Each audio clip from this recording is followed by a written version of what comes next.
Coding करणारे हात सुंदर साहित्याची निर्मितीही करतात.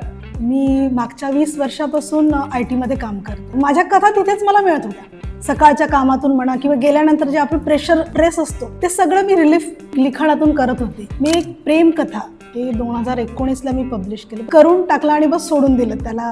6 महिन्यानंतर मी जस्ट आपलं टाकलेलं आहे बा पुस्तक म्हणून वेबसाईटवर चेक केलं नावाने. बापरे, त्याच्यावर एवढे कमेंट्स होते. आणि मला असं कळालं की तुम्ही सोशल वर्कही करता, NGO आहे. दासू एज्युकेशनल सोसायटी ही आमची संस्था आहे आणि त्या दरम्यान आम्ही भारतातले महाराष्ट्रातले मुख्य म्हणजे टार्गेट एरिया हा महाराष्ट्राचा स्लम एरिया आहे, जसं त्या एरियामध्ये आम्ही काम करतो. आणि तुम्ही म्हणला बाबासाहेब आंबेडकरांचं नाव घेतलं तर तुम्ही त्यांना फॉलो करता का? अरे नक्कीच. बाबासाहेब आंबेडकर हे काही एका पर्टिक्युलर कम्युनिटीचे नव्हते, जे महान व्यक्ती आहेत ते सर्वांचे आहेत. करूया सुरुवात मग शिवज्ञान यात्रेला. नक्कीच. आणि या प्रश्नाचा हा तुमच्यासाठी खलिता. त्यावेळेस काय घडत होते कुणाला काय माहित होतं, आपण सगळं रेफरन्सनीच लिहितोय. तर फायनली बी ऑप्शन तुम्ही शिक्कामोर्तब केलाय. 400 जहाजे हे उत्तर. जय भवानी जय शिवाजी, स्वराज्याच्या वाटेवर ज्ञानाची बाजी. इतिहास शौर्य बुद्धीची ही कसर, प्रश्नातून मिळे विजयाचे उत्तर. तुतारीचा नाद ढोलकीचा जोर, सुरू झाला खेळ तेज तडफ तोड. शौर्याचा वारसा अन ज्ञानाची मात्रा सज्ज झाली आता. शिवज्ञान यात्रा. जय भवानी जय शिवाजी, स्वराज्याच्या वाटेवर ज्ञानाची बाजी. जय भवानी जय शिवाजी, स्वराज्याच्या वाटेवर ज्ञानाची बाजी. जगाच्या कानाकोपऱ्यातील सर्व शिवप्रेमींना जय शिवराय. खास जपानी भाषेत कोनिचिवा मिनासान. मी चैताली पंडित, मुक्काम पोस्ट टोकियो सादर करते या कार्यक्रमाचा एक नवीन भाग, ज्याचे नाव आहे who knows Chhatrapati Japan, presented by Sona Japan, Japanese language academy, a trusted name in Japanese language education. Rewards partner Swarajya art studios Kolhapur. तर मंडळी, आज आपल्यासोबत एक अष्टपैलू व्यक्तिमत्व जोडले गेले आहे, ज्यांचे कोडिंग करणारे हात सुंदर साहित्याची निर्मितीही करतात. गेल्या 20 वर्षापासून त्या IT क्षेत्रात कार्यरत आहेत आणि जपानमध्ये वास्तव्य करणाऱ्या एक प्रगल्भ लेखिका म्हणूनही आहेत. मी स्वागत करते उर्मिला देवेन सान यांचं. मनातल्या तळ्यात या त्यांच्या फेसबुक पेजच्या आणि ब्लॉगच्या माध्यमातून त्यांनी सुमारे 30,000 वाचकांच्या मनात अधिराज्य गाजवले आहे. Voice, the game of affair आणि मी का जगत आहे, एक शोध जपानी आरशातून अशा पुरस्कार प्राप्त आणि विचार प्रवर्तक पुस्तकांच्या माध्यमातून त्यांनी मानवी भावना आणि विशेषतः स्त्रियांचे प्रश्न अगदी संवेदनशीलतेने मांडले आहेत. जपानसारख्या देशात राहून त्यांनी घर, कुटुंब, करिअर आणि त्याचसोबत माय मराठीची सेवा, त्याचबरोबर सामाजिक कार्य करणाऱ्या उर्मिला देवेन सान यांचं हू नोज छत्रपती जपानमध्ये स्वागत आहे. नमस्कार. धन्यवाद की तुम्ही मला इथे आमंत्रित केलं आणि असा काही उपक्रम जपानमधून होतोय हे मला या उपक्रमातूनच माहीत झालं आहे.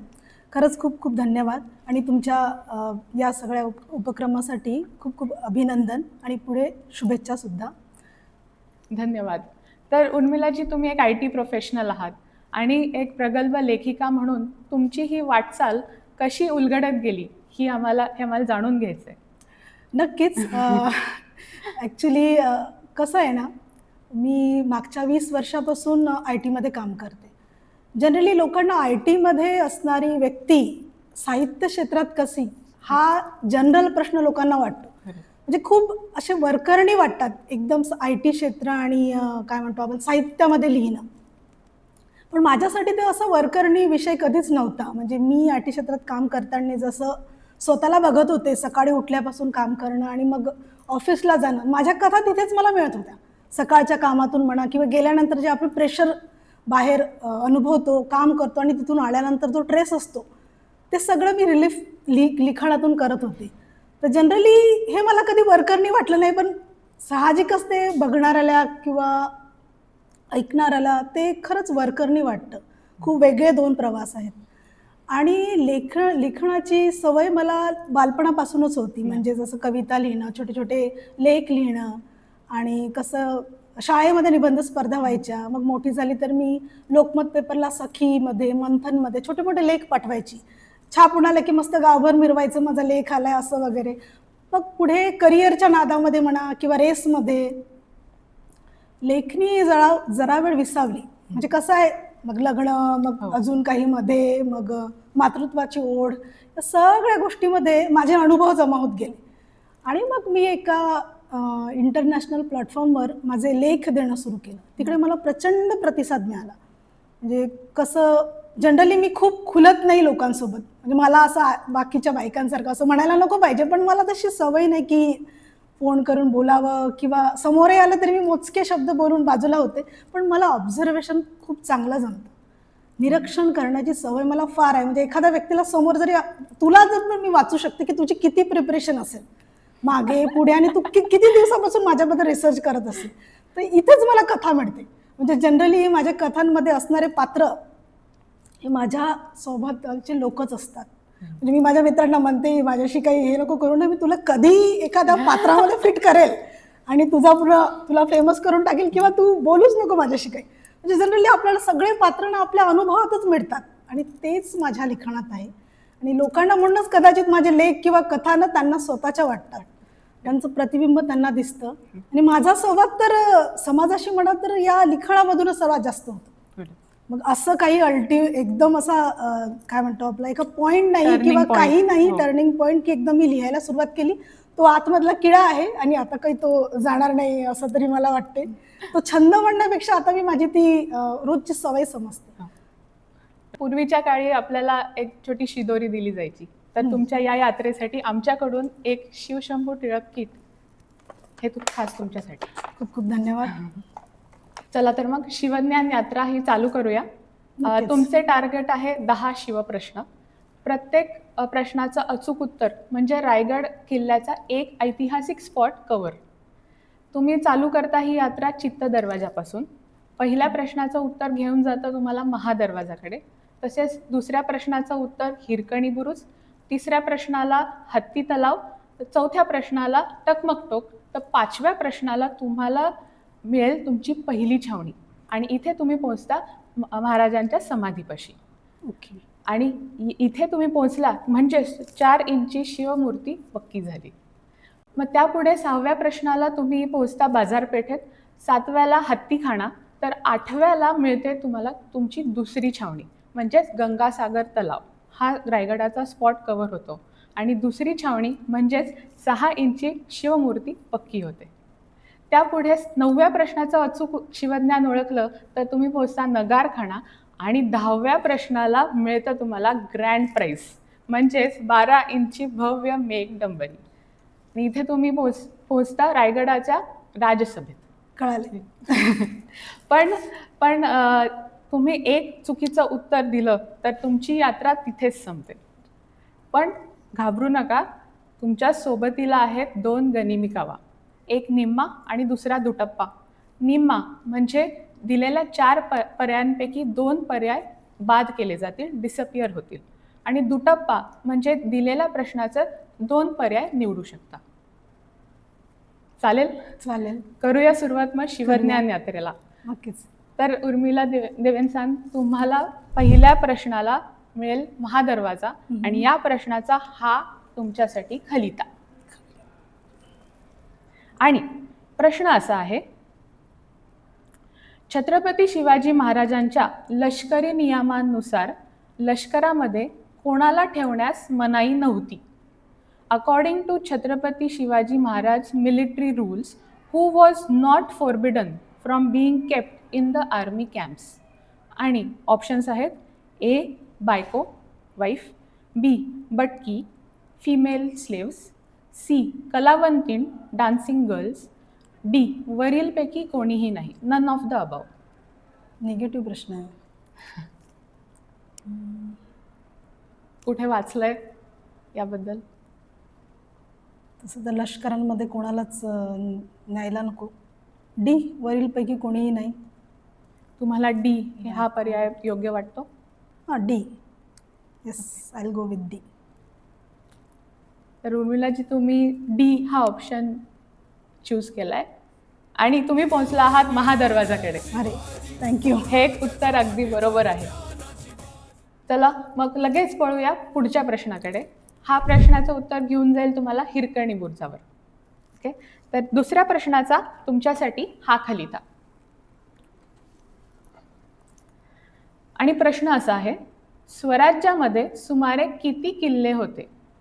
Approximately how many forts were there in Swarajya? आणि ऑप्शन्स आहेत: ए सुमारे 50 किल्ले, अबाउट 50 फोर्ट्स. बी सुमारे 150 किल्ले, अबाउट 150 फोर्ट्स. सी सुमारे 300 किल्ले, म्हणजेच अबाउट 300 फोर्ट्स. आणि डी सुमारे 500 किल्ले, म्हणजेच अबाउट 500 फोर्ट्स. हेच पक्कं उत्तर माहिती आहे मला. अरे वा. 300 किल्ले. 300 किल्ले म्हणजेच ऑप्शन सी. आणि तुम्ही शिक्कामोर्तब केलेलं आहे. या अतिशय वेगवान पद्धतीने तुम्ही उत्तर दिल्यामुळे हे उत्तरही अचूक आहे. तर तुम्ही पोहोचला आहात हिरकणी बुरुजावर. कसं वाटतंय? कॉन्फिडन्स येतोय? कॉन्फिडन्स एवढं माहिती आहे खूप झाला. चला पुढे जाऊया हत्ती तलावाकडे. आणि पुढचा प्रश्न आहे, त्याआधी या प्रश्नाचा हा तुमच्यासाठी खलिता. तिसऱ्या प्रश्न असा आहे, महाराजांच्या आरमारात सुमारे किती जहाजे होती? Approximately how many ships were there in Maharaj navy? आणि ऑप्शन्स आहेत: 100 जहाजे, 100 शिप्स. बी 200 जहाजे, 200 शिप्स, 200 शिप्स. सी सुमारे 400 जहाजे, म्हणजेच 400 शिप्स.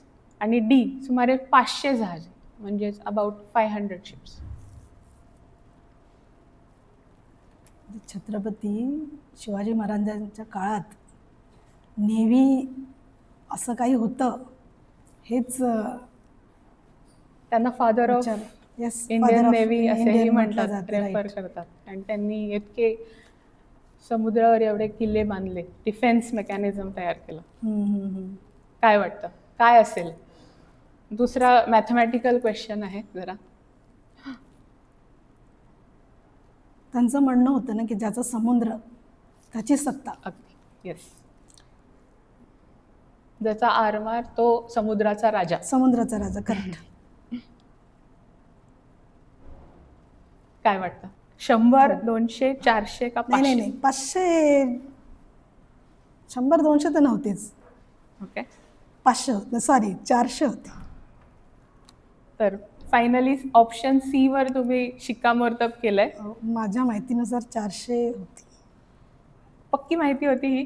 हो, पक्की माहिती आहे. पक्की नाही आहे की काय, आता बघूया उत्तर. ही अगदी पक्की माहिती आहे. तुम्ही पोहोचला आहात हत्ती तलावाकडे.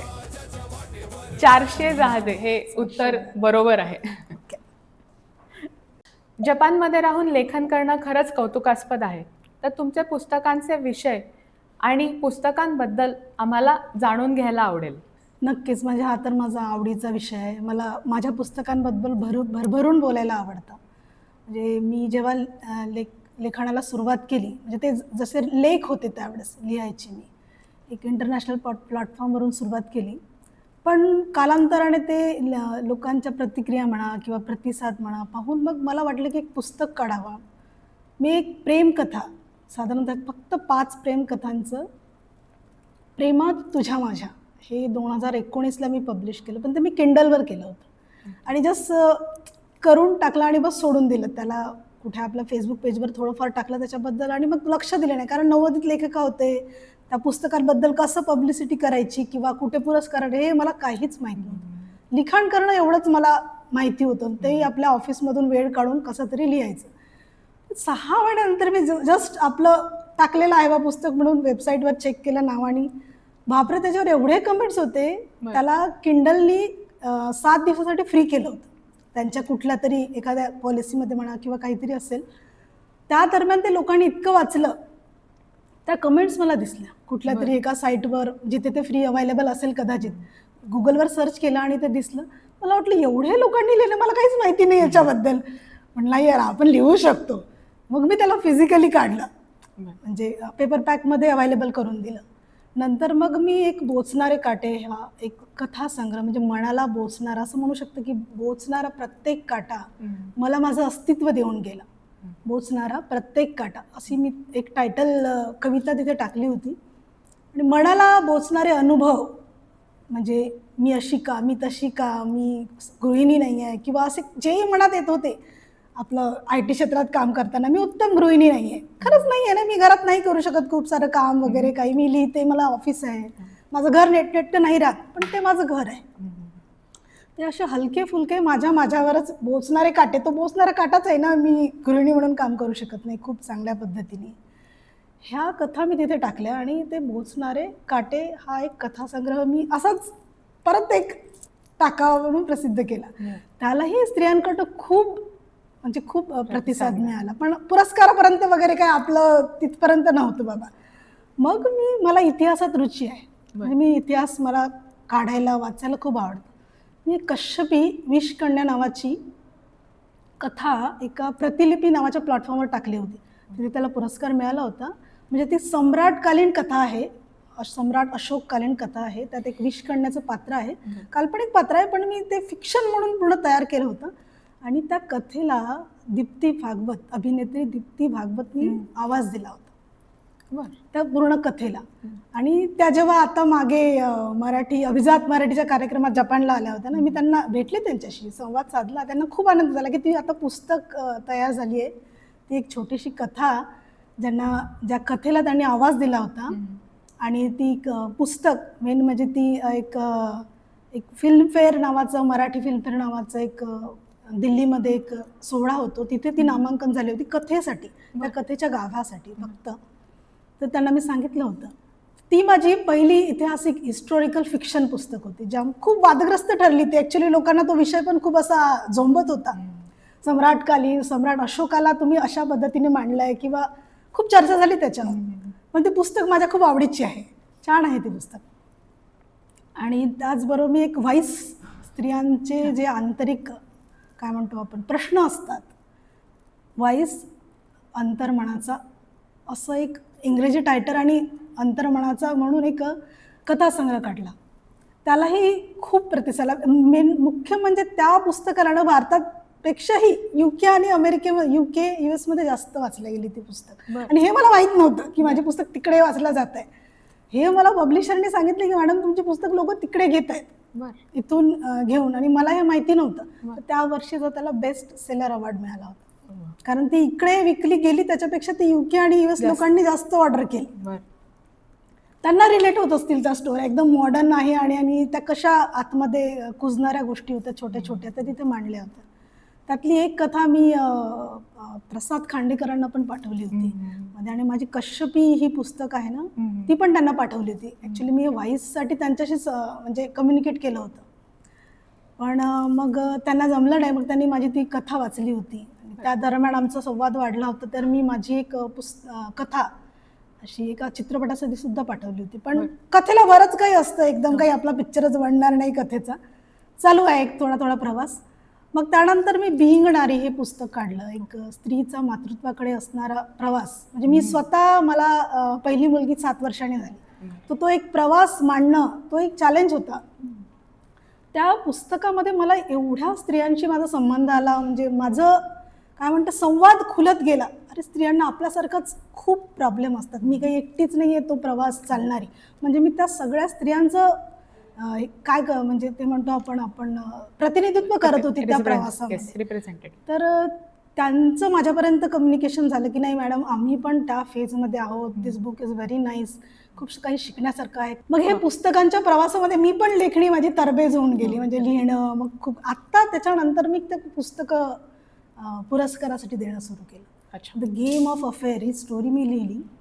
ती स्टोरी मी आधीच सांगितलं की माझे पात्र हे माझ्या जवळपासचेच असतात.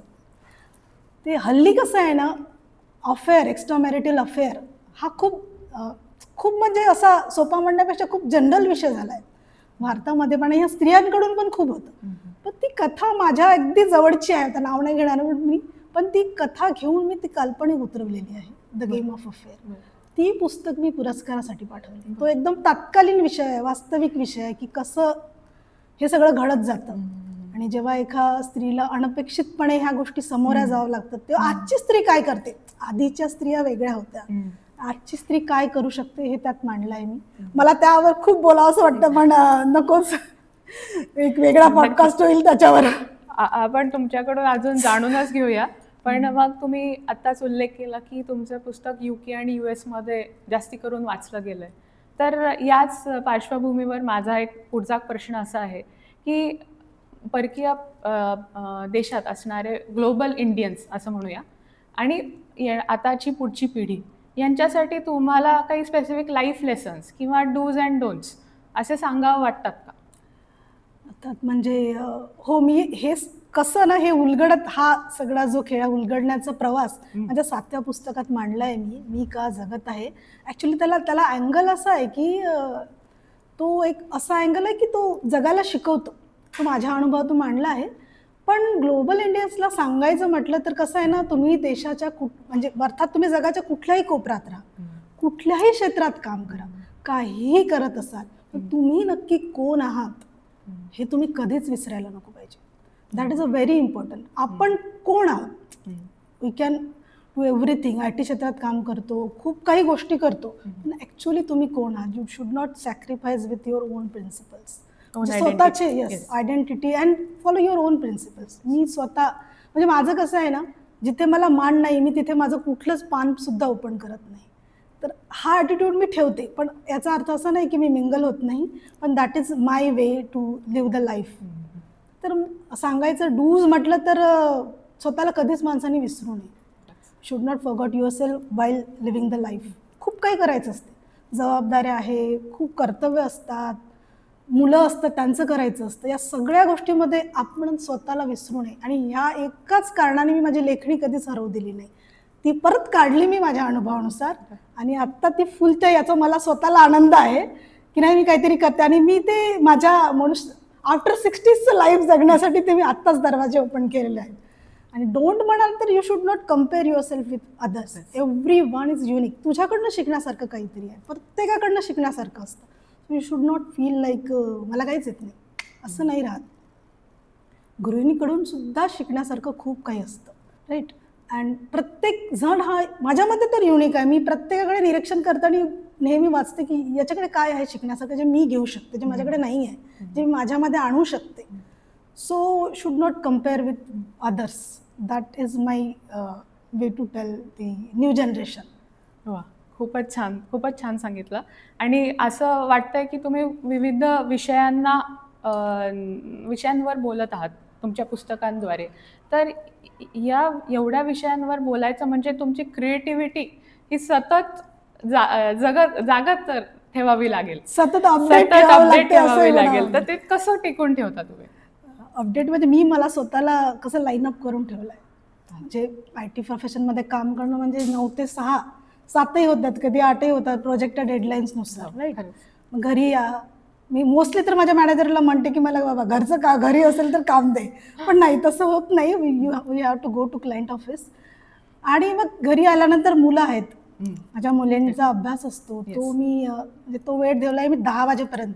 जेवण स्वयंपाक सगळं 10 नंतर माझा वेळ लिखाणासाठी असतो. I am stealing my time from my husband's time असं म्हणता येईल की मी त्याच्या वेळातून मी माझा वेळ काढून लिखाण करते. तर मी लाईनअप केलं आहे. विदाऊट युअर थिंग्स लाईनअप नाही तुम्ही काहीच करू शकत नाही.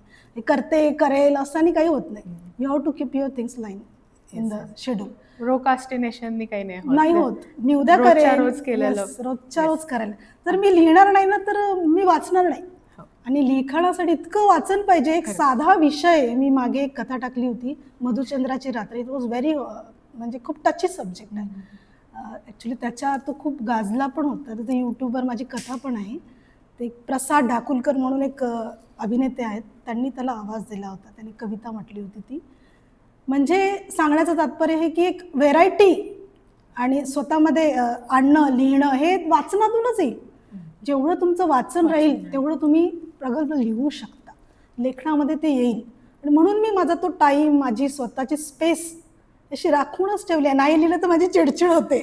जसं एखाद्या वेळेस नाही मिळत वेळ तर ते चिडचिड होते. आणि माझा नवरा मला म्हणतो की तुझं आज काहीतरी बिनसलाय, तू आपला लॅपटॉप काढ आणि लिहायला सुरुवात कर. तर ते माझं झालेलं आहे. माझ्या एकदम पूर्ण शेड्यूलमध्ये मी टाकलेलं आहे, म्हणून मी ते जपू शकते. आणि प्रत्येकाने असं करावं, स्वतःचं काहीतरी असावं. खरंच. आणि यालाच खरं पॅशन म्हणतात.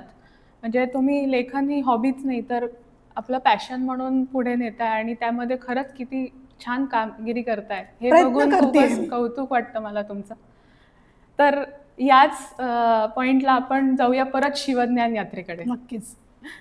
तर तुम्ही पोहोचला होता हत्ती तलावाकडे. आता पुढचा प्रश्न घेऊन जाईल तुम्हाला टकमक टोक आणि पुढच्या प्रश्नाचा हा खलिता. तर प्रश्न असा आहे, अष्टप्रधान मंडळाची निवड करताना महाराजांनी बिदागी किंवा मोबदला देण्याची पद्धत बंद केली आणि त्याऐवजी काय दिले? While selecting the Ashtapradhan Mandal, which system of remuneration did Maharaj abolish and what did he provide instead? आणि तुमचे ऑप्शन आहेत ए वतने, बी जहागिरी, सी इनामे आणि डी रोख पगार म्हणजे कॅश सॅलरी. कॅश सॅलरी ना. अष्टप्रधान मंडळ हा इटसेल्फ एक खूप मोठा विषय आहे. अष्टप्रधान मंडळ निर्मिती, पुरस्कार तर नाही दिलाय, इनामी नाही, रोख पगार द्यायचे ते होनमध्ये त्यावेळेसची जी करन्सी होती कदाचित ती, हो रोख पगार. रोख पगार ऑप्शन डी तुम्हाला वाटतंय? हो कन्फर्म. कन्फर्म? येस. त्यांचे पगार होते, मला माहिती आहे 1-2 जणांचे पगार. येस. तर ऑप्शन डी तुम्ही शिक्कामोर्तब केलाय आणि ऑप्शन डी घेऊन गेला आहे तुम्हाला टकमक टोककडे. हे अगदी अचूक उत्तर आहे. खूप अभिनंदन. थँक्यू. तर तुम्ही एकच प्रश्न दूर आहात तुमच्या पहिल्या छावणीसाठी. अरे वा. जाऊया लगेच पुढच्या प्रश्नाकडे. चालेल. तर पुढचा प्रश्न तुम्हाला घेऊन जाईल महाराजांच्या समाधीपाशी आणि इथे मिळेल तुम्हाला तुमची पहिली छावणी आणि या प्रश्नाचा हा तुमच्यासाठी खलिता. प्रश्न असा आहे, खालीलपैकी सध्याचा कोणता राज्य स्वराज्यात अंशतः किंवा पूर्णतः समाविष्ट झाले नव्हते? Which of the following modern day state was not partially or fully incorporated into स्वराज्य? आणि ऑप्शन्स आहेत ए कर्नाटक, बी आंध्र प्रदेश, सी तमिळनाडू आणि डी केरळ. ॲक्च्युली महाराष्ट्राला कुठली बॉर्डर नाही आहे हे विचार करावा लागेल आता. कर्नाटक, आंध्र प्रदेश, तामिळनाडूचा भाग होता कदाचित. काय वाटतंय? केरळ. बर, केरळ वाटतंय. नॉट आहे ना लिहून, पार्शली और फुल्ली इनकॉर्पोरेटेड स्वराज्य. येस केरळ. चुकला नाही, केरळच आहे. तर केरळ ऑप्शन डी वर तुम्ही शिक्कामोर्तब केलाय आणि तुमचं हे लॉजिक तुम्हाला घेऊन गेलाय तुमच्या पहिल्या छावणीकडे. तुम्ही आहात या 4 इंची शिवमूर्तीचे मानकरी. धन्यवाद. हेही उत्तर अचूक आहे. धन्यवाद. तुमचं महाराजांबद्दल अभ्यास बघून नाही कौतुक नाही, वाटतंय. अभ्यास I'm नाही, sure हा वर्क. पुढे नक्की जाल अभ्यास तुम्ही. आहे. बघूया. たら何がしかが叶うその言葉の目をも見入れなくなったのは Have you ever imagined what it feels like to be in Japan? You watch anime, you read manga, but can't truly understand them. You want to go to Japan, but the language holds you back? Imagine understanding anime without subtitles, studying on a real Tokyo campus, or working in Japan with no language barrier. Join Sona Japan Japanese Language Academy, India's trusted Japanese learning academy. Learn Japanese from experts' experience of learning Japanese in virtual world. Founded by Sonal Shah with over 35 years in Japan, a head office in Japan, and a flourishing branch in Mumbai, Sona Japan builds a bridge between two nations through education, culture, and heart. And now admissions for our January 2026 batches are open. Conversation courses, business Japanese, and the Crest course choose the path that takes you closer to your Japanese dream. Sona Japan, Japanese Language Academy, building bridges between cultures.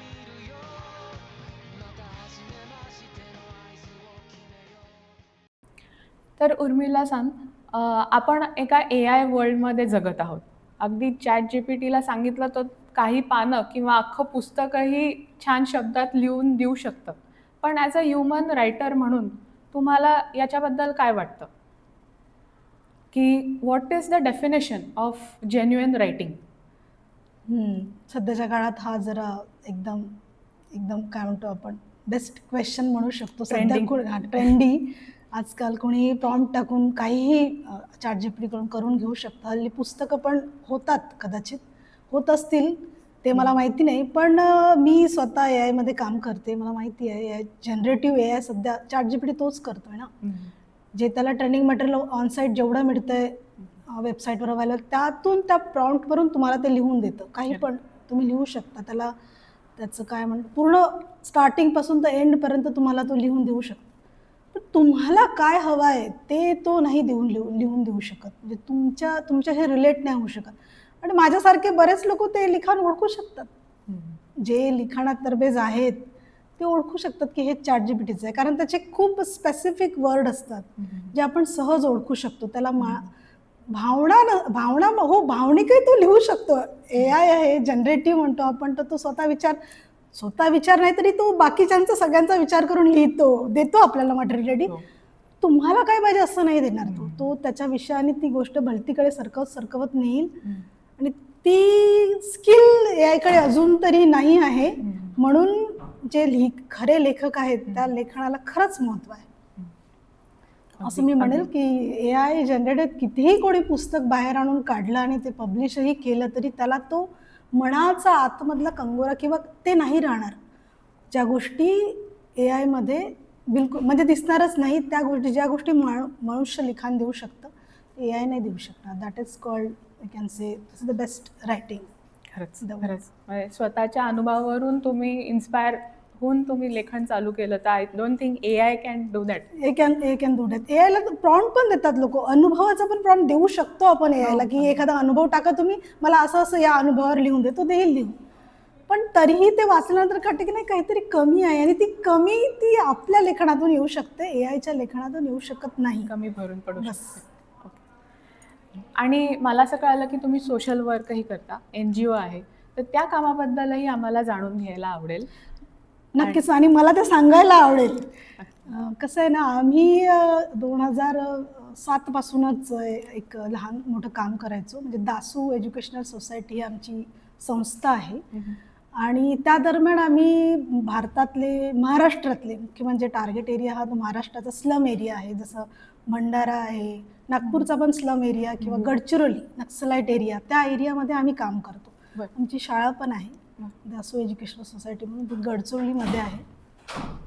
आणि त्या संस्थेमार्फत आम्ही मागासवर्गीय विद्यार्थी किंवा दलित विद्यार्थी, limited to not to that only, दुसरे पण ज्यांना खरंच गरज आहे आणि जिथे सरकारी योजना पोहोचणं जरा कमी होतं, मुश्किल होऊन जातं ना, अशा विद्यार्थ्यांना टार्गेट करून म्हणजे खेळापाड्यातल्या मुलांकडनं साधं दप्तरसुद्धा नसतं किंवा वह्या पुस्तकं नसतात.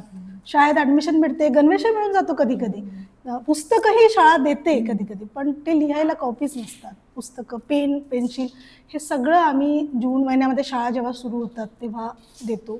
आम्ही टार्गेट करतो शाळांना, तिथे जाऊन स्वतः जातो. म्हणजे आमचा जेव्हाही जापानमधून तिकडे भारतामध्ये दौरा होतो तेव्हा आम्ही हे सगळं शेड्यूल अप करतो की कुठल्या ठिकाणी जायचं आहे, काय करायचं आहे. आणि त्या व्यतिरिक्त मग आणि उच्च शिक्षणासाठी मदत करतो. म्हणजे वर्षाची 40,000 ते 50,000 आम्ही पोरांना मदत करतो. म्हणजे मेडिकलच्या ॲडमिशनमध्ये कुठे अडखळा येत असेल, इंजिनिअरिंगला येत असेल किंवा एखाद्याला पदवी एक्झामिनेशनसाठी म्हणतो, जे आपण म्हणतो ना उच्च काय त्याला शब्द आहे स्पेसिफिक, एंट्रन्स एक्झाम. हा, एंट्रन्स एक्झामसाठी फीस लागते, नाही देऊ शकत गरीब. किंवा मग दुसऱ्या मार्गाने म्हणलं की त्याला राहायची सोय, एखाद्या हॉस्टेलमध्ये करायची आहे, सगळं त्यांनी केलं आहे तेच जमत नाही आहे, अशा विद्यार्थ्यांना आम्ही सपोर्ट करतो. आणि मागच्या जवळपास 20 वर्षापासून करत आहोत. तर जे बेनिफिशरी होते ते सुद्धा आता याला इन्व्हॉल्व झालेत, त्यांना नोकऱ्या लागल्यात आणि ते सुद्धा या उपक्रमामध्ये इन्व्हॉल्व होतात. आमचा एक असा छोटा ग्रुप आहे बाबासाहेबांचे अनुयायी म्हणून.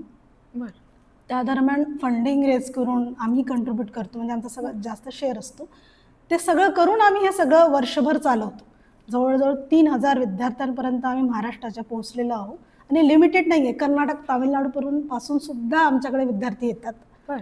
तर हा उपक्रम आम्ही राबवतो आहे आणि अजूनही म्हणजे चालूच आहे. छोटे मोठे उपक्रम वर्षभरात होत राहतात, ऑडिट होतं, सगळं होतं, कायदेशीररित्या उपक्रम सुरू आहे. खरंच खूपच छान. आणि तुम्ही म्हणला बाबासाहेब आंबेडकरांचं नाव घेतलं, तर तुम्ही त्यांना फॉलो करता का? अरे नक्कीच. बाबासाहेब आंबेडकर हे काही एका पर्टिक्युलर कम्युनिटीचे नव्हते, म्हणजे कुठलाच महापुरुष म्हणा किंवा महान व्यक्ती हा आपण असं स्पेसिफिक करू शकत नाही की हा माझा आहे किंवा हा तुझा आहे. जे महान व्यक्ती आहेत ते सर्वांचे आहेत. डॉक्टर बाबासाहेब आंबेडकरांना फॉलो, म्हणजे मी फॉलो करते, अर्थात सगळे भारतीय फॉलो करतायत, कारण त्यांची दूरदृष्टी घेऊन आचरणात आपण त्यांनी जे स्वातंत्र्य दिलं आहे, तू आणि मी इथे बसलो आहे, याच्यामागे कुठे ना कुठे त्या माणसाची आहे, काही ना काही मेहनत लागली आहे. तर एव्हरीवन इज फॉलोईंग हिम. असं आपण म्हणू शकत नाही की पर्टिक्युलर कम्युनिटीज त्याला फॉलो करते. एव्हरी इंडियन इज फॉलोईंग हिम. खरंच. आणि मग मला एक प्रश्न सुचतो की तुमचं पुस्तक आहे की मी का जगत आहे, एक शोध जपानी आरशातून. तर हे पुस्तक खूप पॉप्युलर झालं, चांगला तुम्हाला प्रतिसाद मिळतोय इनफॅक्ट. तर मला हा प्रश्न विचारायचा आहे की उद्या असं लिहिलं गेलं सेम स्टाईलनी, सेम लेखणीतून, की मी शिवाजी महाराजांना का मानतो, का मी शिवभक्त का आहे, एक उत्तर डॉक्टर बाबासाहेब आंबेडकरांच्या विचारांच्या आरशातून, तर तुम्ही कोणत्या शब्दात हे मांडाल? ॲक्च्युली मी का जगत आहे पुस्तक आकलन आहे. It is taking you back to your self. आणि डॉक्टर बाबासाहेब आंबेडकरांच्या विचारातून मला जर असं काही पुस्तक लिहावं असं वाटलं तर ॲक्च्युली आत्ता जे सध्या काही सुरू आहे, हे तुझं हे माझं, या सगळ्यामध्ये एक बंडखोर विचार परत शिरेल असं मला वाटतं. पण नक्कीच मी हे पुस्तक हातात घेईल. या कार्यक्रमाच्या माध्यमातून, पॉडकास्टच्या माध्यमातून मला एक नवीन विषय माझ्या मनात आला आहे आणि नक्कीच मी हाताळेल. तोपर्यंत, जोपर्यंत माझी लेखणी एकदम प्रबल होत नाही तोपर्यंत मी सध्या थांबेल. पण thank you for giving this good topic to me. I will definitely take it forward. आणि मी लिहिण्याआधी डॉक्टर बाबासाहेब आंबेडकरांनी भरभरून छत्रपती शिवाजी महाराजांवर लिहिलं आहे. हू वेअर द शूद्राज हे त्यांच्या पुस्तकात त्यांनी शिवाजी महाराजांना, म्हणजे आपण गेसही करू शकत नाही कदाचित, त्यावेळेसची जी परिस्थिती होती सामाजिक, आजची खूप वेगळी आहे. आज लोक बंड करू शकतात किंवा स्वतःच्या हक्कासाठी बोलू शकतात, त्यावेळी निदान बोलूही नसेल शकतात. त्या सर्व परिस्थितीमध्ये शिवाजी महाराजांनी स्वतःचा राज्याभिषेक करून घेतला. आपण ते विचारही करू शकत नाही की त्यावेळेस त्यांना राजा मानणारे किंवा न मानणारे किती लोक असतील. त्यांनी तो घडवून आणला, म्हणजे तो घडवून आणण्यासाठीच त्यांना पूर्ण 1 वर्षाचा कालावधी लागला. राईट. 1673 त्यांनी ती सुरू केलेली प्रोसेस 1674 जेव्हा पूर्ण होते आणि तो राज्याभिषेक घडतो आणि घडून सुद्धा त्याच्यात त्रुट्या काढूनही परत त्यांना तो करून घ्यावा लागतो की गंगाभट्टांनी केलेल्या प्रक्रियेमध्ये काही कमी आहेत हे दाखवलं जातं. जिजामातेंचा मृत्यू होतो आणि या सगळ्यातून परत त्यांना सप्टेंबरमध्ये राज्याभिषेक करावा लागतो. तर आपण जस्ट विचार करू शकतो की किती परिस्थिती असेल ती हाताळणं, वेगवेगळ्या लोकांना पूर्णपणे सांभाळून घेणं, हे खरंच त्यावेळेस चॅलेंजिंगच होतं. आणि तो चॅलेंज त्यांनी स्वीकारला, म्हणजे तो आधुनिक विचार त्यांनी आणला सगळ्या लोकांना सोबत घेऊन घेण्याचा. तुम्ही अष्टमंडळाचाच विचार केला तरी तिथे सगळ्या समाजाचे लोक होते. हो, म्हणजे विविधता त्यांनी आणून दिली, विविधतेमधून एकता दर्शवण्याचं ते काम, ते तेवढा मोठा आधुनिक विचार त्यावेळेस त्यांनी घडवून आणला. हे सगळं डॉक्टर बाबा आंबेडकरांनी लिहिलेलंच आहे. मोरेवर तर मला हे सांगायला आनंद होईल की महात्मा फुलेंनी सुद्धा छत्रपती शिवाजी महाराजांचे जे कार्य आहे ते जनसामान्यापर्यंत पोहोचवण्याचं काम त्यांच्या पोवाड्यांमधून केलेलं आहे. राईट. 1869 त्यांनी रायगडावर जाऊन छत्रपती शिवाजी महाराजांची समाधी शोधून काढली. त्यानंतर त्यांनी 1870मध्ये त्यावर पोवाडा लिहिला. शिवाजी महाराजांची जयंती साजरी करावी हे त्यांनी पुण्यामध्ये ती पद्धत सुरू केली. म्हणजे तेव्हापासून सुरू झालं आहे शिवाजी महाराजांबद्दल लिहिणं किंवा शिवाजी महाराजांबद्दल जनसामान्यांमध्ये ती जागरूकता निर्माण करणं की हा रयतेचा राजा होऊन गेला आहे ज्यांनी कुठलीच जातपात मांडली नाही. खरं तर जाती कधीच जात नाही, पण न जाऊनही त्या माणसाने ती सगळं घडवून आणलं. तर खरंच त्या विचारांमध्ये मला लिहायला खरंच आवडेल आणि रेफरन्स हेच लोक राहणार आहेत. डॉक्टर बाबासाहेब आंबेडकर, महात्मा फुले, शिवाजी महाराज, हा सगळा रेफरन्सेस कदाचित त्या पुस्तकात राहील. तुम्ही समोर आहात, हे पुस्तक तुमचं माझ्याकडे आहे, तर तुमचा या पुस्तकावर एक शिक्कामोर्तब ऑटोग्राफ मिळेल नक्की का? नक्कीच नक्कीच.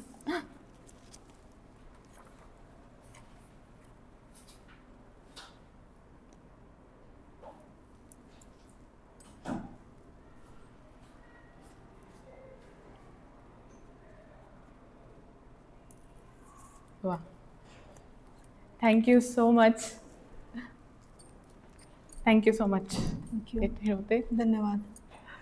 चला तर मग पुढे वळूया शिवज्ञान यात्रेकडे. नक्की नक्की. तर तुम्ही आत्ता मला घाबरायला होत आहे, कारण आतापर्यंत ठीक आहे. तुम्ही पुढे खूप बघूया. छान खेळताय. आय एम शुअर की पुढच्या छावणीकडेही तुम्ही नक्की जाल. बघूया. तर पुढचा प्रश्न आहे 6वा प्रश्न. तो घेऊन जाईल तुम्हाला बाजारपेठेत. या प्रश्नाचा मला तुमच्यासाठी तर आश्चर्य हे होते की तुला एवढे नावं कसे पाठ आहेत सगळे. या हा खालीता. जसं तुम्हाला लेखनाचं पॅशन आहे तसं कदाचित आम्हालाही या शो मधून आम्हाला एक पॅशन सापडलंय असं म्हणता येईल. तर प्रश्न असा आहे, डॅश म्हणजे राज्याची व राजश्रीची शोभा हे आज्ञापत्रामधील वर्णन महाराजांचा व्यापाऱ्यांकडे पाहण्याचा दृष्टिकोन स्पष्ट करते. Dash means the glory of state and royalty. This description from the Ajnapatra clarifies Maharaj's perspective towards merchants. तर ह्याचं ऑप्शन्स आहेत: ए साहुकार, बी प्रधान, सी सारा, डी सरकार. सारा म्हणजे काय होतं माहिती नाही बा. साहुकार व्यापारी असतात. व्यापारी ही राज्यांची शोभा असते. ॲक्च्युली तिथून आवक वाढते. कदाचित साहुकार यालाच व्यापारी म्हणायचे त्यावेळेस कदाचित. येस, काय वाटतंय? साहुकार. पक्का? व्यापारीचा हा दुसरा शब्द आहे कदाचित, असं मला वाटते. कारण जिथे व्यापार हो तिथेच त्या संपूर्ण राज्याची प्रगती असते. येस, साहुकार. I will go with this. Option A साहुकार यावर तुम्ही शिक्कामोर्तब केलंय आणि परत एकदा तुमच्या लॉजिकनी तुम्हाला हे उत्तर अचूकप्रमाणे दिलं गेलं आहे. सो तुम्ही पोहोचला आहात बाजारपेठेत. काय घेता येईल मला तिथून? बघूया पुढे बाजारपेठेत काहीतरी घेऊन आपण पुढे जाऊया. पुढे जाऊया. तर प्रश्न 7वा आणि हा तुम्हाला पोहोचवेल हत्तीखानाकडे. ओके. आणि या प्रश्नाचा हा खालीता. आणि प्रश्न असा आहे, प्रत्येक किल्ल्यावर एक डॅश, एक सबनीस आणि एक सरनोबत असावेत आणि या तिन्ही अधिकाऱ्यांचा दर्जा समान होता. In every fort there would be a dash, a Sabnis and a Sarnobat and these 3 officers held equal status. आणि ऑप्शन्स आहेत: ए सुभेदार, बी हवालदार, सी कारखानीस आणि डी मुजुमदार. हे तर नाही आहे. ओके, ए तर नाही आहे. मग बी, सी आणि डी 3 पर्याय उरतात. डी पण नाही आहे. मुजुमदार पण असतो. सगळे नाव सारखेच वाटतात सगळीकडे. बी. चुकलं तर काय? चुकलं तर ही आहे मूर्ती तुम्हाला. ही आहे. चॅलेंज घ्यायचं का मग? काय वाटतं? गट फिलिंग काय वाटतं? हवालदार.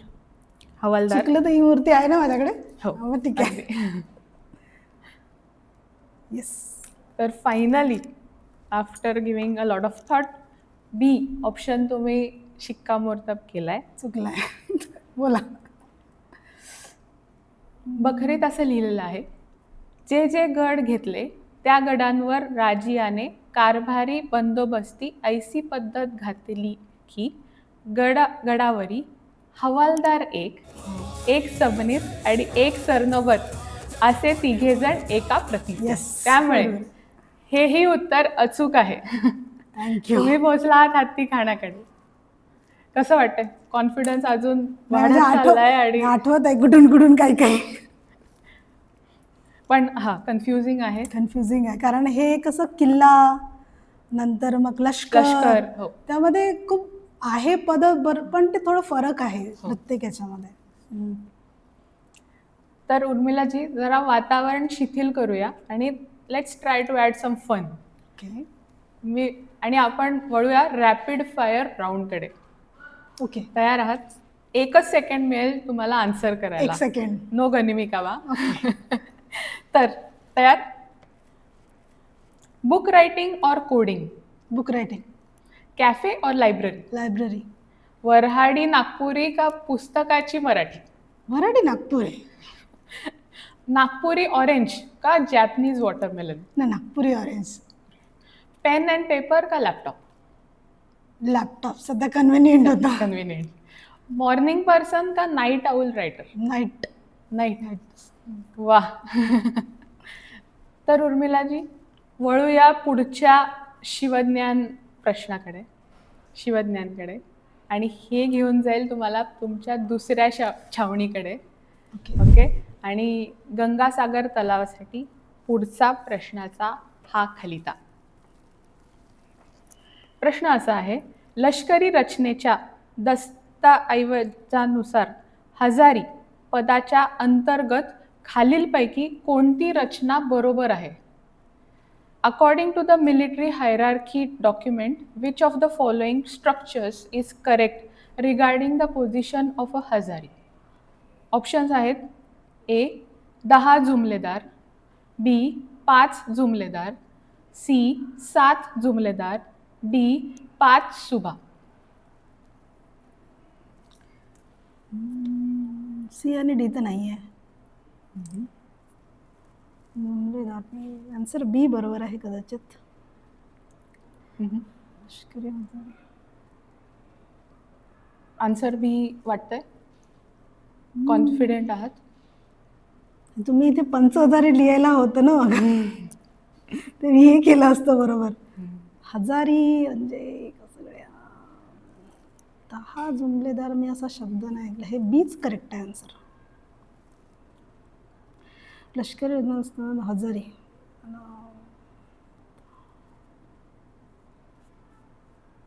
चला मी एक वापरते. कुठली लाईफलाईन वापरायची? तुमच्याकडे आहेत 2 गनिमिकावा, दुटप्पा आणि निम्मा. दुटप्पा म्हणजे तुम्ही 2 उत्तरं देऊ शकता एकाच प्रश्नाचे. निम्मा म्हणजे 4 पर्यायांपैकी 2 पर्याय बाद केले जातील. दुटप्पामध्ये 2 उत्तर मी देऊ शकते. Yes. मग मी ते वापरेल कारण हे मी आलटून पलटून उत्तर म्हणू शकते कदाचित. बर. मग गनिमिका वापरणार? दुटप्पा का निम्मा? वापरायला नाही पाहिजे पण तुम्ही वापरला आणि उत्तर बरोबर आलं तर 6 इंची शिवमूर्ती तुमची. तुम्हाला ॲक्च्युली ॲडव्हान्टेज आहे.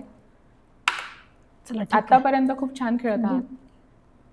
तर वापरायचा नाही आहे पण ते तो एकच तिथे अटकली आहे. तुम्ही हजारी का लिहिलाय? 5,000 लिहायला होता. मदतीला गनिमिकावा म्हणूनच ठेवला आहे. आपण सेकंड ते 2 ऑप्शन काढणार नाही. सेकंड वाला वापरू. दुटप्पा. जिथे तुम्ही 2 पर्याय निवडायचे आहेत तुम्हाला. ओके. तर दुटप्पा गनिमिकावा कोणते 2 पर्याय तुम्हाला निवडायचे आहेत? ए आणि बी. ए आणि बी. ओके. तर मी असं म्हणेल तुम्ही शिक्कामोर्तब करा दोन्ही पर्याय. मी बी वरच करेन. तुम्ही दुटप्पा मात्र वापरलेला आहे.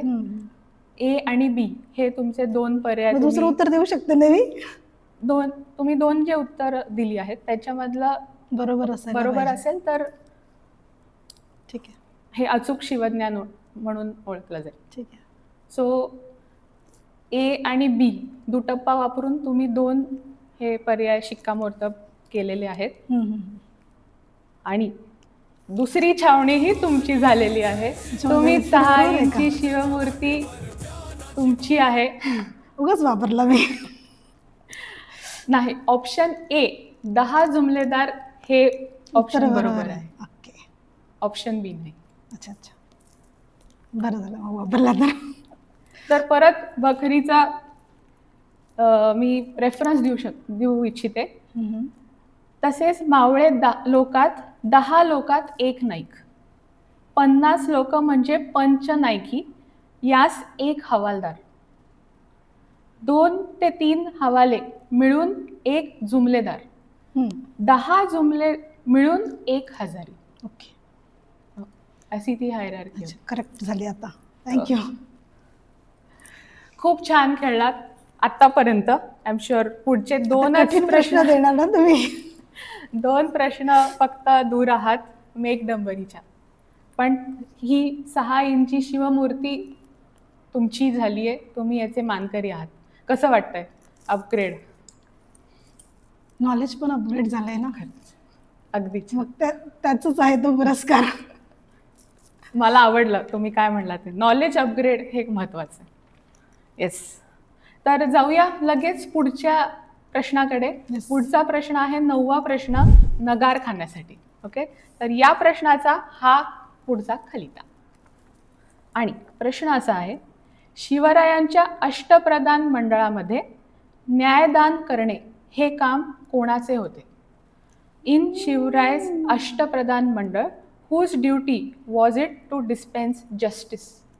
आणि ऑप्शन्स आहेत ए अण्णाजी दत्तो, बी निराजी रावजी, सी रामचंद्र तंबक डबीर आणि डी मोरेश्वर पंडितराव. अण्णाजी दत्तो हे सचिव होते. रामचंद्र डबीर अष्टप्रधान मंडळ तुम्ही म्हणला हे अवघड आहे. अमात्य होते. आणि हे तर पंडित होते. बरं, मोरेश्वर पंडित मला नेहमी कन्फ्यूज होतं की हे रघुनाथराव आहेत की मोरेश्वर पंडित आहे. कुठे कुठे रघुनाथराव उल्लेख आहे ना पंडित. अच्छा, निराजी रावजी निराजी रावजी. आणि अगदी वेगवान न्यायाधीश पद्धतीने आहे ना. येस, तुम्ही शिक्कामोर्तब केलंय निराजी रावजी ऑप्शन बी वर. चुकलं तर गेलं बघ माझं. आणि हे 3 मला माहिती आहेत. तुम्हाला अष्टप्रधान मंडळात मधील लोकांचे नावं आणि त्यांचे काय माहिती होते? काय माहिती आहेत ऑलरेडी नाही म्हणता येणार, पण असं माहिती आहे वाचण्यामध्ये येतं ना. हे यांना अण्णाजी दत्तोला शिवाजी महाराजांनी कसं कृषीबद्दल माहिती काढायला किंवा त्याबद्दल सूत्र दिले होते हातात.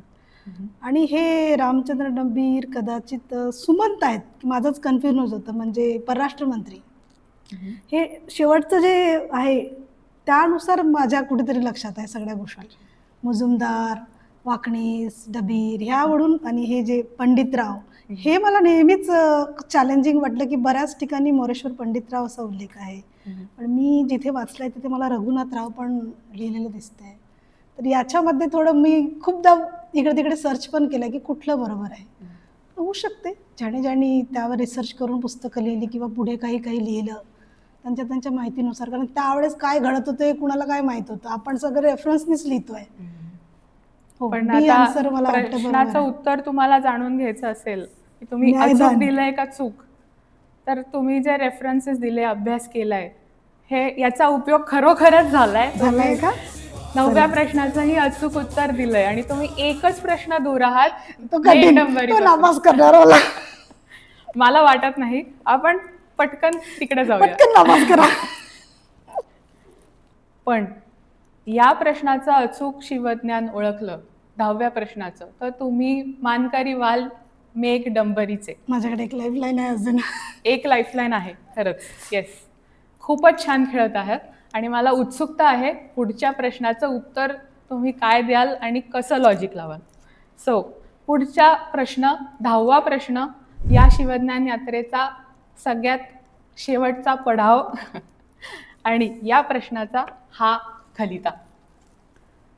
प्रश्न असा आहे, सभासद बखरीतील नोंदीनुसार मावळी पायदळ व्यवस्थेत किती हजारी अधिकाऱ्यांवर एक सर्वोच्च सरनोबत नियुक्त केला जात असे? According to Sabasat Bakhar records, in the Maori infantry system, a Sarnobat was appointed over how many Hazari officers? Option आहेत A 5 हजारी, B 7 हजारी, C 10 हजारी आणि D 12 हजारी. पायदळ अवस्थेत ना, पायदळामध्ये शेवटचा प्रश्न. आन्सर डी तर नाही आहे. परत तुम्ही मला इथेच आणलं 5 आणि 10 मध्ये. डी तर नाही परत आहे. एकदा हायरार्कीचं तुमचं नॉलेज टेस्ट होत आहे. ते मी आधीच म्हटलं होतं की हे किल्ल्यावर असणारे आणि लष्करात असणारे खूप कॉम्प्लिकेटेड आहे.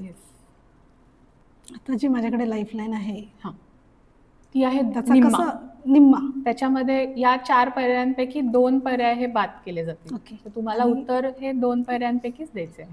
तर या कंडिशनमध्ये मला हे माहिती आहे, हे 12 हजारी असं मी कुठेच ऐकलेलं नाही आहे. 7 तर नाही आहे. 5 ते 7 मध्ये सरनोबत पद राहायचे, पण तुम्ही 5 हा ऑलरेडी ऑप्शन दिला इथे.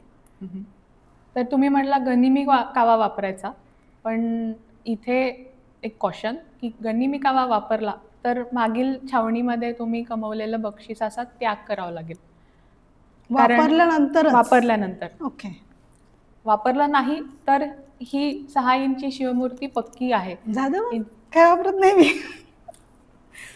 मग काय ठरलं? ठरवूया ना आता, म्हणजे ते वापरून काही अर्थ नाही. मला जर मूर्ती मिळणार नसेल तर जाऊ द्या, तेवढं करते मी काहीतरी. काय मावळी पायदळ व्यवस्थेत किती हजारी अधिकाऱ्यांवर एक सर्वोच्च, आणि चुकलं तरी तुम्हाला आहे. ही मूर्ती तर आहे.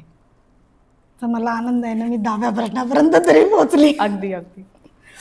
किती हजारी अधिकाऱ्यांवर एक सर्वोच्च सरनोबत नियुक्त. 5 आणि 7 मध्ये असते, पण मी 7ला ऑप्शन टाकले आणि 5ला टाकलंय.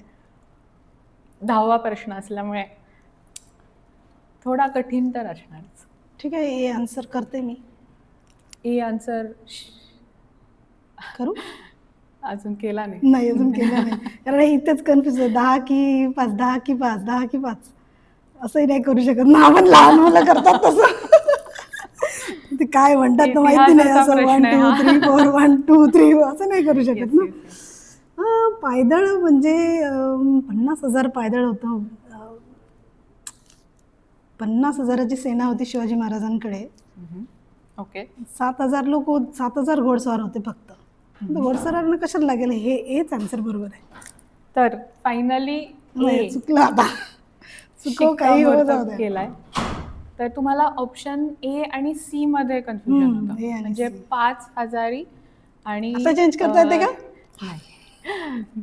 10 हजारी यामध्ये तुम्हाला कन्फ्युजन होतं.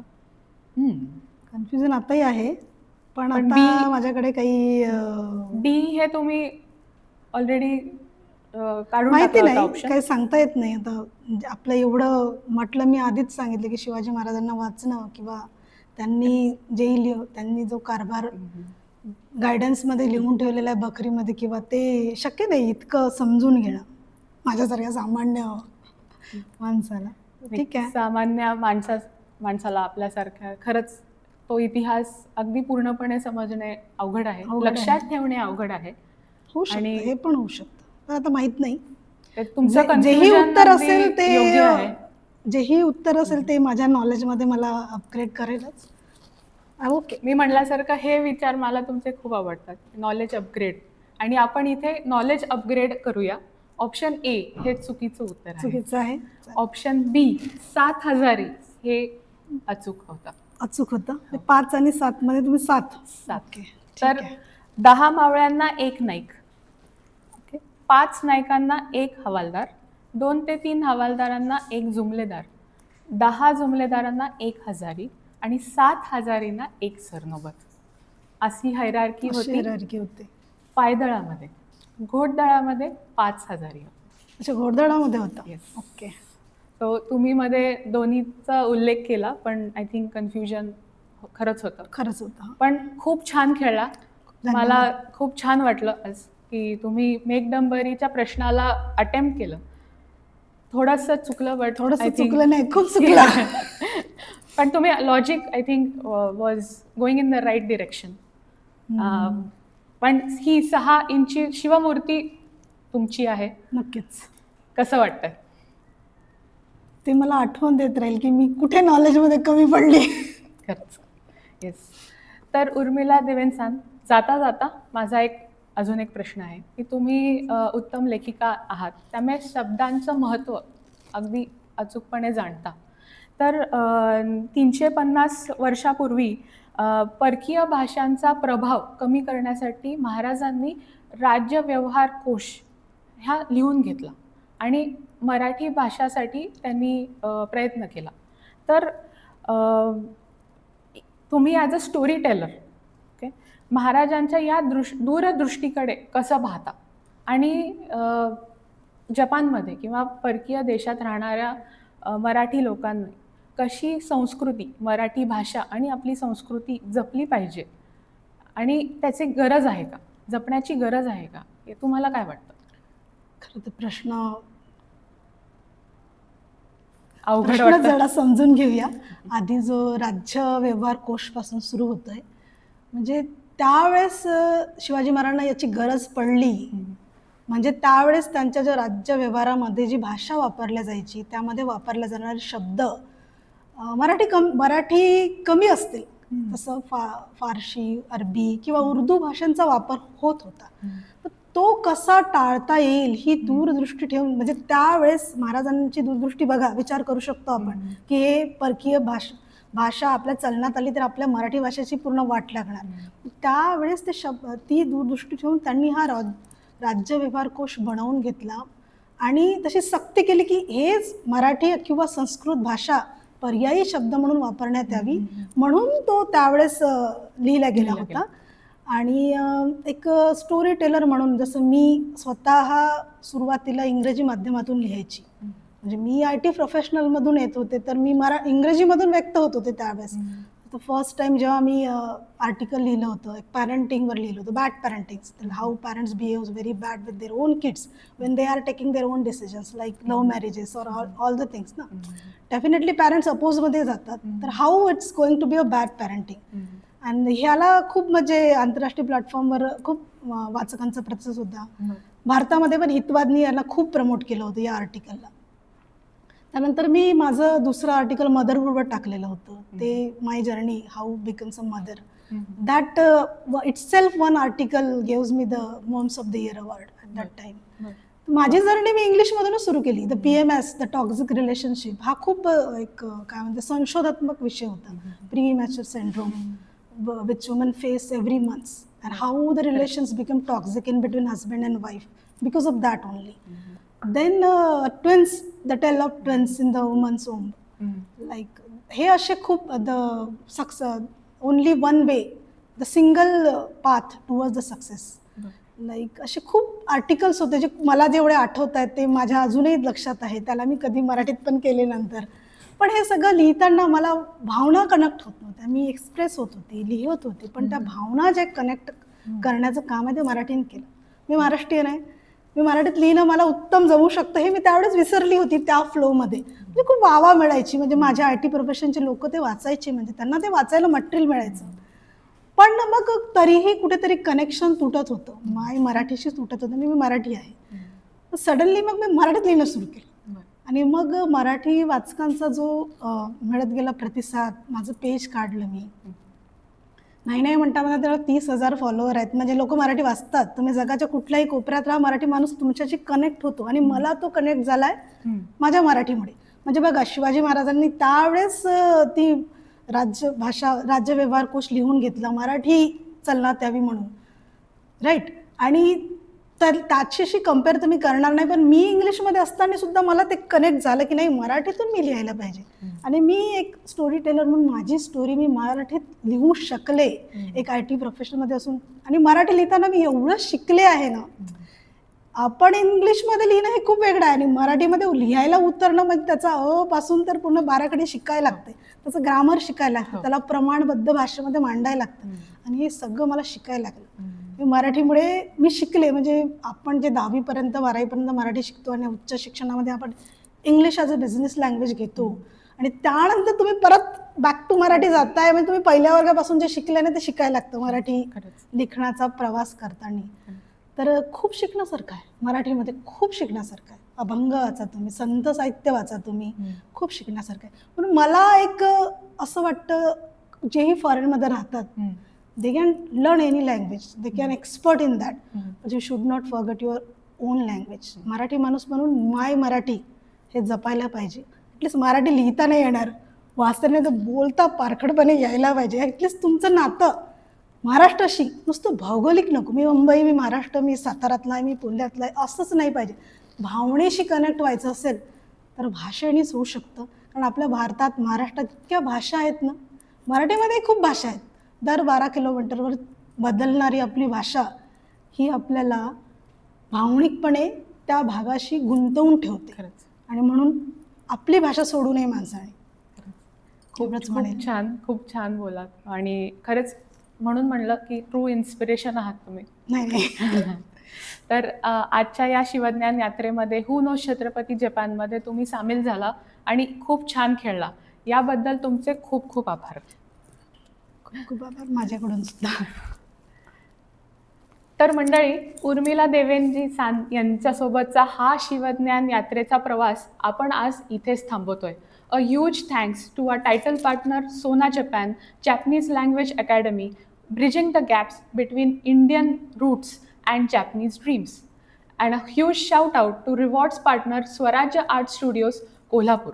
मंडळी, तुम्हाला आजचा हा भाग कसा वाटला? एका सामान्य मराठी माणसाची ही शिव ओळख बघून तुम्हाला काय वाटतं हे आम्हाला कमेंट सेक्शनमध्ये नक्की कळवा. तुमच्या कमेंट्सद्वारेच या कार्यक्रमाची ऊर्जा अधिकाधिक वाढणार आहे. पुढच्या भागात भेटूया अजून एका मावळ्यासह. तोपर्यंत बघत राहा who knows Chhatrapati Japan, presented by Sona Japan. जय भवानी, जय शिवाजी. आरिगातो गोजायमास. सायोनारा. जय भवानी, हो जय शिवाजी.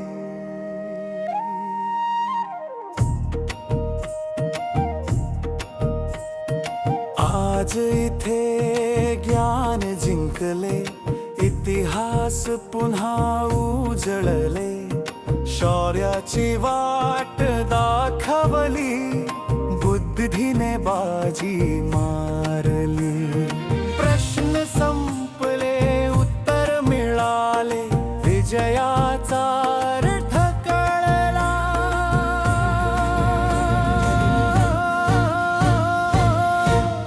शिवाजी महाराजांचा वारसा आम्ही जपतो.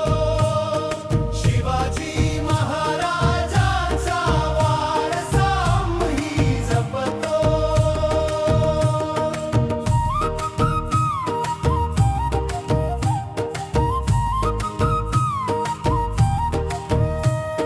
ज्ञान शौर्य स्वराज्याची हीच वाट आम्ही धरतो.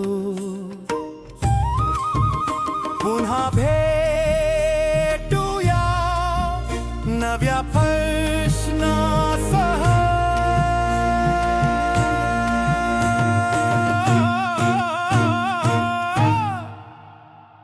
शिवज्ञान यात्रा, शिवज्ञान यात्रा, शिवज्ञान यात्रा, शिवज्ञान यात्रा, शिवज्ञान यात्रा, शिवज्ञान यात्रा, शिवज्ञान यात्रा.